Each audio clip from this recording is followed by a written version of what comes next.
Do you remember the moment you realized that the world had changed? Let me tell you a quick little story that has nothing and everything to do with the future of our world and how you fit into it. In 1917, the United States faced a huge problem. They were working hard to compete in the industrialized economy, and there was a shortage. Not a shortage of oil or coal or other natural resources, a shortage of people, specifically obedient factory workers. The solution to this economic dilemma? It was an experiment of sorts. It hadn't been done before, until someone thought of it. Mandatory public school. Unfortunately, the initial purpose of the United States public school system was not to inspire children or generate scholars. And it wasn't created for dreamers, people who color outside the lines, break the rules, and challenge the status quo. The public school system of the early 1900s was invented to create a nation full of adults who would obediently do their jobs in the factory assembly lines. Teaching kids to sit in straight rows and scheduling the entire day with the ringing of bells wasn't by chance. Punishing those who didn't conform was purposeful. These were the skills they would need to join the labor force. Intentional or not, this early method of turning dreamers into workers was an investment in the nation's economic future. And it worked. This then led to several generations of productive, fully employed workers. But it isn't working anymore. Why? Our economy has changed. We don't live in an industrialized economy anymore. We live in a connected economy. Right now, there are more users on Facebook than there were people on the planet 200 years ago. Technology has made it possible for us to connect with people, ideas, and information from anywhere in the world instantaneously. And as a result, our economies have expanded from localized towns and communities to the entire world. We have globalized trade in nearly every way. In the past, the obedient, do-what-you're-told without question people were rewarded for working hard and putting their dreams aside in order to toe the line. They were given well-paying jobs that led to long-term careers. They were guaranteed pensions, benefits, and the promise that they would always be taken care of. And they were. But that promise is gone for most of us today.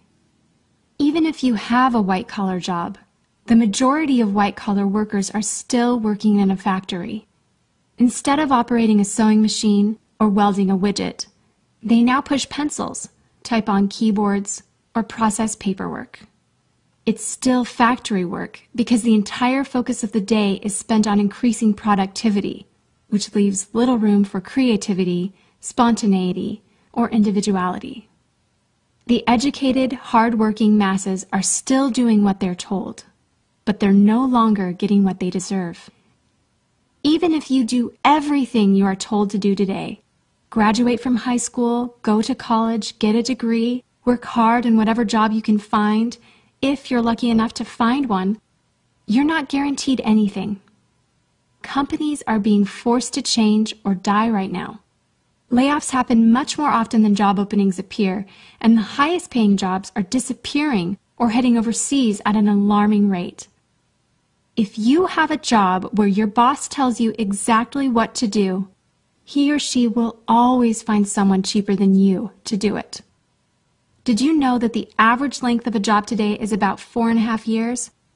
Contrast that to the 1960s when it was 40 years. The connected economy rewards a different group of people. It rewards the people who see things differently, who don't conform, people who have ideas that no one else has, people who are willing to work hard but know that the old way of doing things is broken. The connected economy rewards you not for being a cog in the wheel of life, but for standing up and reaching out. The connected economy rewards the connectors. Whether it's connecting a person to a person, a business to a business to a product, or a product to a person, those who learn how to connect are the ones who will survive and excel in the connected economy. That is how the world has changed. It's not about to change, It already has. Things are different now, and they're not going back to the way they used to be. Look at Facebook. What's their product? It's you. Your network, your information, your ideas, they all have value. Does Facebook pay you for the money they make selling your information to advertisers? No. But we still use it because we have an innate desire to connect with people. In fact, neuroscientists have found that we are actually hardwired to connect with each other. Some people know how to leverage this innate ability in today's economy, but most don't. And because they don't know how to do it, most of them are paralyzed with fear, resisting the shift, despite clear indications telling them it's time to change. In 1917, a group of people performed an experiment that forever changed the way that we earned a living. The world today is facing another huge problem. We're facing a shortage of our own. Not a shortage of factory workers or consumers. The world has enough of those. We have a shortage today of dreamers and connectors. And so, we're holding our own little experiment. And you happen to be the subject of it. This 8-minute presentation was specifically designed to seek out and find the connectors around us. Those who recognize that we are on the brink of the next economic revolution, who are ready to thrive in the connected economy, and who are searching for the best way to do it. The internet and technology are rapidly changing the way that we do everything today, including how we make a living. It's not too late to embrace the change and find a way to make yourself relevant and profitable in our brave new world. And that's why we've invited you here today.